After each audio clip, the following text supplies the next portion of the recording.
Bien-aimés, que Dieu vous bénisse, nous vous saluons et bienvenue dans les 4 formes de méditation. C'est très important pour nous.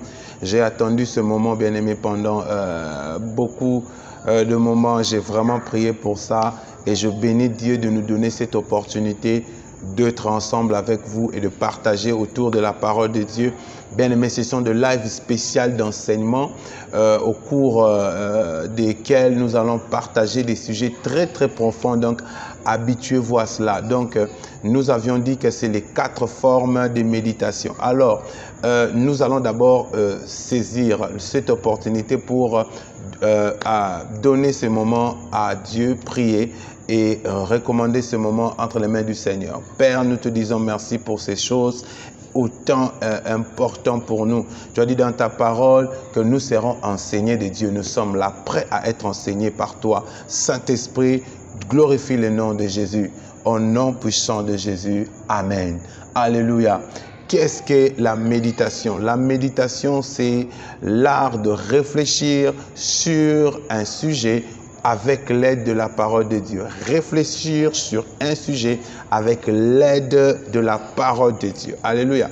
Si vous ne réfléchissez pas sur quelque chose, si vous ne prenez pas le temps de réfléchir, vous allez échouer. Voilà pourquoi la Bible nous dit dans le livre de Josué, chapitre 1, vous allez me permettre de le lire, Josué chapitre 1, au 8e verset, la Bible dit que ce livre de la loi ne s'éloigne point de ta bouche, médite-le jour et nuit pour agir fidèlement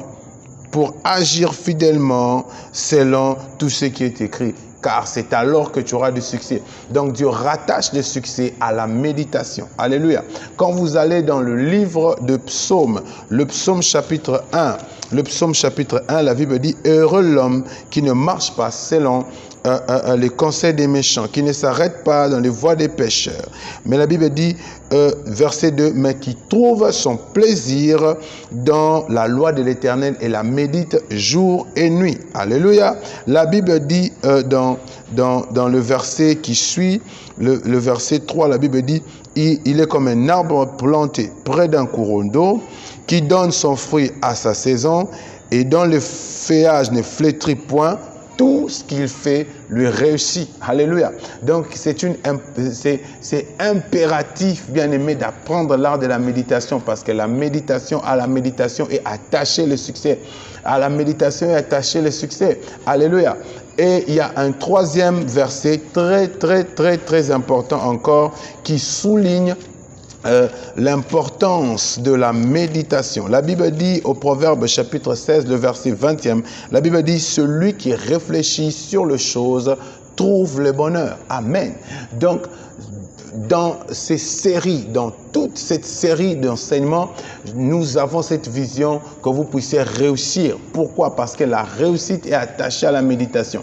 Toute personne qui n'a pas le temps de réfléchir, toutes les personnes qui n'ont pas le temps de réfléchir sur tel sujet, sur les décisions à prendre, bien aimé, ça sera difficile. Et notre art à nous, pour réfléchir autour d'un sujet avec l'aide de la parole de Dieu, s'appelle la méditation. Alléluia.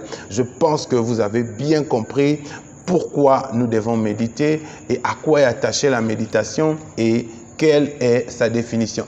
Alors maintenant, j'aimerais vous présenter la première forme de la méditation. La première forme de la méditation se trouve, je l'ai puisé dans le psaume chapitre 8e, le psaume chapitre 8, alléluia, le psaume chapitre 8, le verset 3e. La Bible dit ceci. Le verset 4e, la Bible dit ceci. « Quand je contemple les cieux, ouvrage de tes mains, la lune et les étoiles que tu as créées. » Alléluia. « Qu'est-ce que l'homme pour que tu te souviennes de lui et le Fils de l'homme pour que tu prennes garde à lui. » Amen. Bien-aimé, ici, David parle, il dit qu'il est quand il contemple l'œuvre de Dieu. Alléluia. La première forme de méditation s'appelle la contemplation. Quelqu'un dit avec moi contemplation. La contemplation, bien aimé, c'est la facilité que vous avez dans votre esprit de vous représenter une œuvre que Dieu a fait. Voilà pourquoi je suis en train de rappeler un point encore très important, que dans toutes les formes de méditation que nous allons donner, l'imagination a une grande part d'importance. Il tient vraiment le socle de la méditation. Alléluia. Parce que vous allez utiliser vos pensées. Et dans vos pensées, vous devez être capable de vous représenter les images, de vous représenter les œuvres, de vous connecter à ce que Dieu a fait. Alors, dans la contemplation, vous amenez votre pensée à la capacité de saisir l'œuvre que Dieu a fait. C'est-à-dire, vous vous représentez la grandeur de Dieu dans votre esprit. Vous vous représentez la grandeur de Dieu. Alléluia. Bien-aimé, Dieu, vous ne pouvez pas le voir. Dieu, vous n'avez pas la capacité, bien-aimé, par vos sens humains de le saisir. Mais maintenant, lorsque vous contemplez une chose, vous prenez toute votre attention, vous représentez l'action, vous vous représentez la forme, vous vous représentez quelle l'intelligence avec laquelle Dieu a fait cette œuvre. Quelle intelligence avec laquelle Dieu a manifesté pour amener cette chose à l'existence. Alléluia. Vous contemplez. Quelqu'un est avec moi. La contemplation, c'est se représenter l'œuvre que Dieu a accomplie dans son esprit et tirer des leçons dans ce que Dieu a fait. Alléluia. Si vous n'avez pas la capacité de contempler, ça sera difficile. Amen. Et j'aimerais vous donner une chose très importante encore. C'est que Abraham, Moïse, Josué, toutes ces personnes de l'Ancien Testament n'avaient pas la Bible comme nous. Mais comment entraient-ils en contact avec Dieu? Comment Dieu parlait avec eux? Dieu parlait avec, Dieu était en contact avec eux par la contemplation. Alléluia. Ils avaient le temps de regarder, de se représenter au travers de la nature ce que Dieu a fait. Alléluia. Bien-aimés, quand vous regardez la mer, quand vous regardez la couleur de la mer, la couleur des océans, vous regardez comment le fleuve ne fait que couler et il ne se lasse point, comment le soleil se lève tous les matins et se couche le soir. Lorsque vous remarquez la verdure qui ne dépérit jamais, lorsque vous regardez les pélages des animaux, lorsque vous regardez le pélage des animaux, vous regardez la beauté du firmament, vous regardez la grandeur, bien-aimé, des effets de la nature, vous vous dites, bien-aimé, au fond de vous-même que Dieu est grand. Alléluia. Et quand vous faites cet exercice, vous êtes en train de méditer, mais dans la forme de la contemplation. Alléluia. Et bien aimé, dans la contemplation, mon Dieu, vous tirez une leçon. C'est que Dieu est tellement grand. C'est que Dieu est grand. Vous vous dites, mon Dieu, vous vous dites que si Dieu est capable de maintenir les nuages sans que ces nuages puissent tomber, c'est que Dieu a une science énorme que personne ne peut cerner. Alléluia. Lorsque vous regardez une racine qui se met et qui soutient tout un arbre, et à partir de la racine, la sève donne la capacité de nourrir les feuilles et de produire les fruits. Vous vous dites que Dieu est puissant. Lorsque vous regardez combien votre cœur est en train de battre, bien que vous soyez peut-être pas attentif, même si vous n'y prenez pas garde, mais votre cœur continue de battre sans votre permission. Bien-aimé, lorsque vous tenez compte de ces choses, vous êtes en train de vous représenter dans votre esprit ce que Dieu a fait. Alléluia. Et quand vous le faites, vous êtes en train de faire une contemplation. Alléluia, extraordinaire. Bien-aimés, il nous arrive de regarder la technologie, de regarder le téléphone portable, de regarder les bâtiments, comment ils sont bien construits. Lorsque vous regardez un bâtiment qui a été bien bâti, un bâtiment qui a respecté les normes, vous êtes déjà...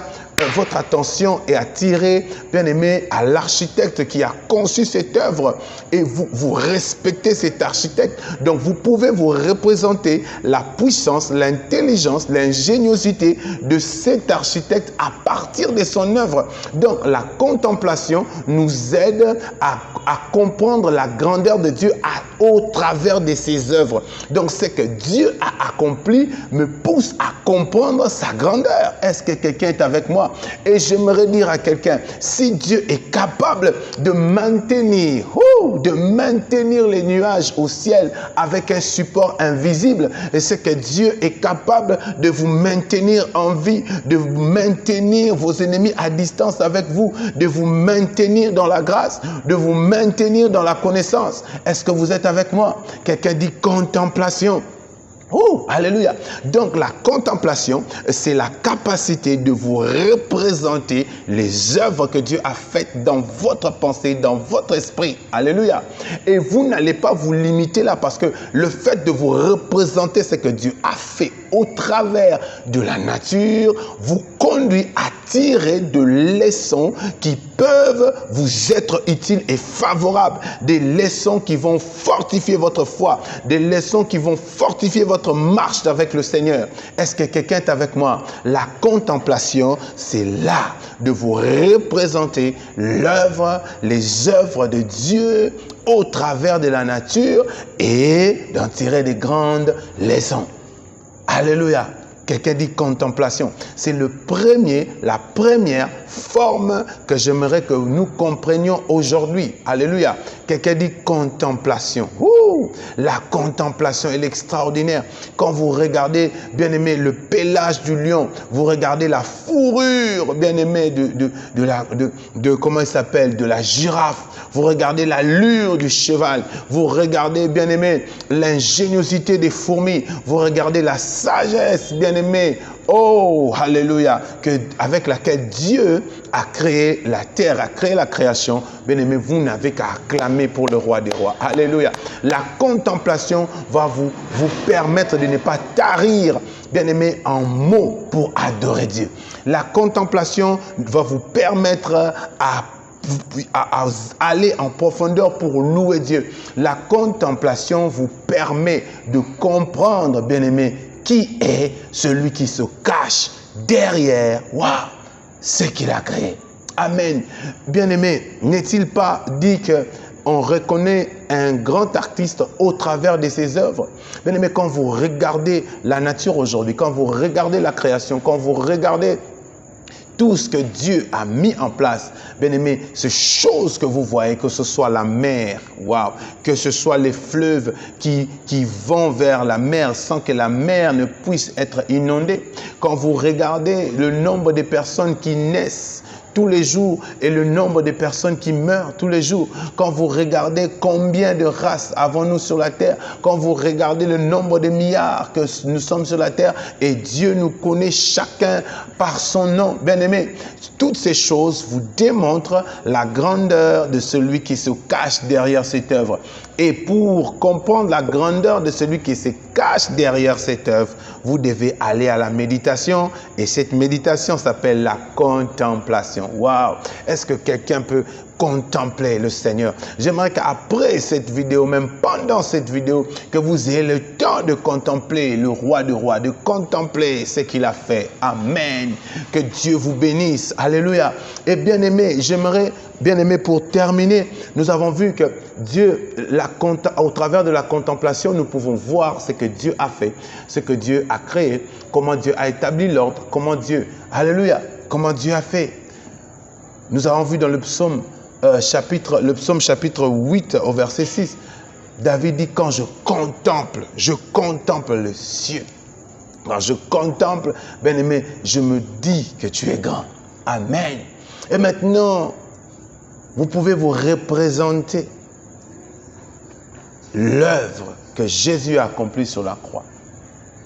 Vous pouvez imaginer quel amour l'a poussé pour aller sur la croix. Vous pouvez imaginer combien il a souffert ce jour-là pour toi et moi. Combien il a payé le prix par les fouets qui étaient en train de gigler sur son corps.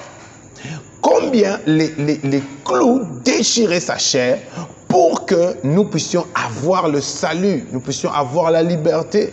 Si vous n'avez pas la capacité de vous représenter ces choses dans votre esprit, bien-aimé, vous n'allez pas cerner l'importance de cette œuvre qui s'appelle l'œuvre de la croix. Alléluia. Bien-aimé, la contemplation vous pousse à vous représenter dans votre esprit une œuvre, l'œuvre que Dieu a accomplie, l'œuvre que Christ a accomplie sur la croix. Alléluia. Donc, bien-aimé, si vous ne comprenez pas, si vous ne pensez pas, si vous ne considérez pas ce que Jésus a fait sur la croix, c'est parce que vous manquez le temps de contempler, de méditer sur les souffrances qui l'ont conduit sur la croix. Alléluia. Bien-aimé, le sujet que nous avons eu à partager aujourd'hui, c'était la contemplation comme la première forme de la méditation. La contemplation, c'est se représenter dans son esprit les œuvres que Dieu a accomplies. Et dans cette représentation, vous pouvez en tirer des leçons qui peuvent renforcer votre foi. Alléluia. Est-ce que vous pouvez vous imaginer?